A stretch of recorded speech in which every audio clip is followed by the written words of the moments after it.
Magandang hapon sa ating lahat, mga kaibigan. Dito tayo. Marami sa atin nag-i-scroll ng kanilang Facebook.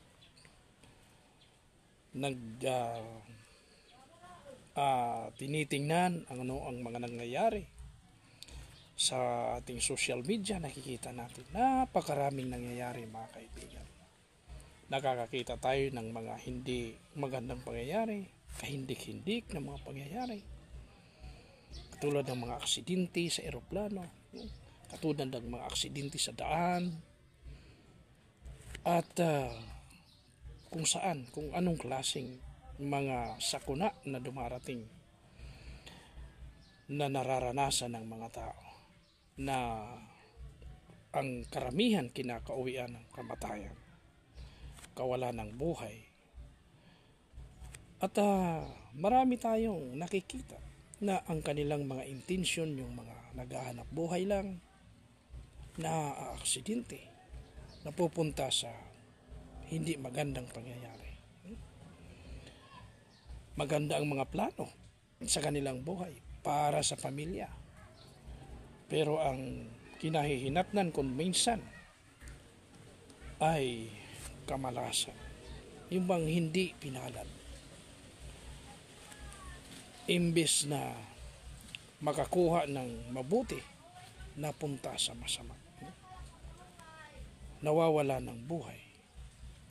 Dito, mga kaibigan, nakikita natin sari-saring mga nangyayari sa buhay ng tao. Kahit sa buong mundo, kahit dito sa atin, marami tayong nakikita ng ganun. Alam nyo, mga kaibigan, ito'y hindi kalooban ng Panginoon na mangyari sa tao ang mga bagay na ito. Ngunit dumarating ito nang dahil na rin sa kapabayaan ng mga tao sa kanilang sarili, hindi pag-iingat, at kung minsan dahil sa mga kasalanan na nangyayari, ginagawa ng mga tao.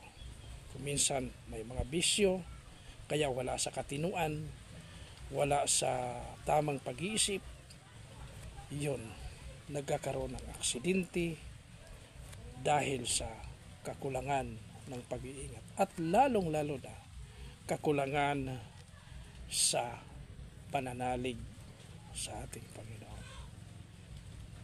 Ang Biblia ay nagsasabi, ito ang Bible, babasahin natin. In James 5 verse 13, ito ang ating mababasa. Hali kayo ngayon, kayo na nagsasabi ngayon o bukas, kami ay pupunta sa gayon lungsod. Mananatili roon sa 1 taon at bibili at magtitinda at magtutubo. Datapat hindi ninyo alam kung ano ang mangyayari sa kinabukasan, sapagkat ano ba ang inyong buhay? Ito ay parang isang singaw na lumilitaw sa kaunting panahon at pagkatapos ay maglalaho. Sapagkat ang dapat ninyong sabihin ay kung loloobin ng Panginoon ay mabubuhay tayo at gagawin ito o iyon.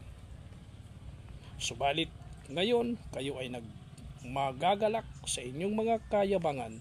Lahat ng ganitong kalagayan ay masama. Yung bang hindi natin ipinananalig sa Panginoon, hindi natin ipinaalam sa Panginoon ang ating mga plano, at kung ipinaalaman natin, mayroon tayong sariling kaisipan na para ito sa ating sarili. At alalahanin natin na sinasabi ng binasa natin ng ating buhay ay parang isang singaw, isang vapor, mga kaibigan. Bakit? Sa paningin kasi ng Panginoon, napakaiksi ang kaarawan ng tao. Kaya dito, mga kaibigan at mga kababayan, pinag-iingat at binibigyan tayo ng babala ng Panginoon sa pamamagitan ng kanyang mga apostol upang tayo naman ay tumalima sa kanyang kalooban. Hindi tayo kikilos, hindi tayo gagawa ng sariling atin lang. Sapagkat ang buhay nga natin ay hindi sariling atin. Diba? Kaya lahat ng ating paplanuhin, bawa magninegosyo kagaya ng ating binasa, magbabayansil o ano pa mang klaseng hanap buhay, isabihin natin na kung luluubin ng Panginoon. Anong luluubin? Kailangan alam natin ang kalooban ng Panginoon. Ano yung kalooban ng Panginoon? Ang sundin ang kanyang mga itinuturo. Kung business ang gusto mo, ang iyong hanap buhay, siguro maging patas ka, maging makatuwiran, kahit na anong gawain, kailangan maging makatuwiran. Kasi yun ang kalooban ng Panginoon. Ngayon, yung kalooban na yun, kuminsan, matuwid naman tayo. Ang tao ay matuwid naman sa kanyang kaisipan. Hindi naman siya nag-aargabyado ng iba. Pero kailangan pa rin na unahin natin ang Panginoon, mga kaibigan.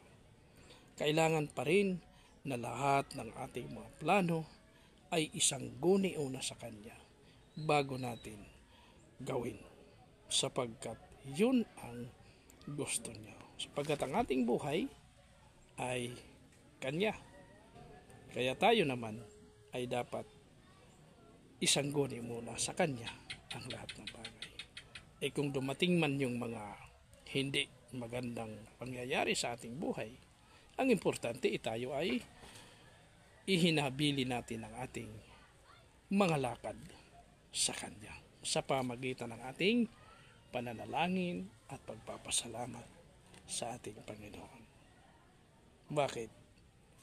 Kailangan natin na ang Kanyang gabay lagi upang tayo ay makaiwas doon sa mga nangyayaring hindi maganda sa karamihan ng mga tao.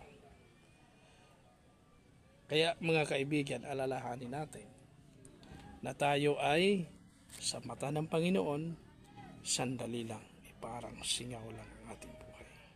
Kaya samantalahin natin, kahit na maiksi ang ating buhay, ang importante ang ating Panginoon ay ating laging pinasasalamatan at binibigyan ng papuri sa Kanya upang tayo ay gabayan. Magandang hapon sa ating lahat mga kaibigan at pagpalain tayo ng ating Panginoong Yeshua Mesiyas.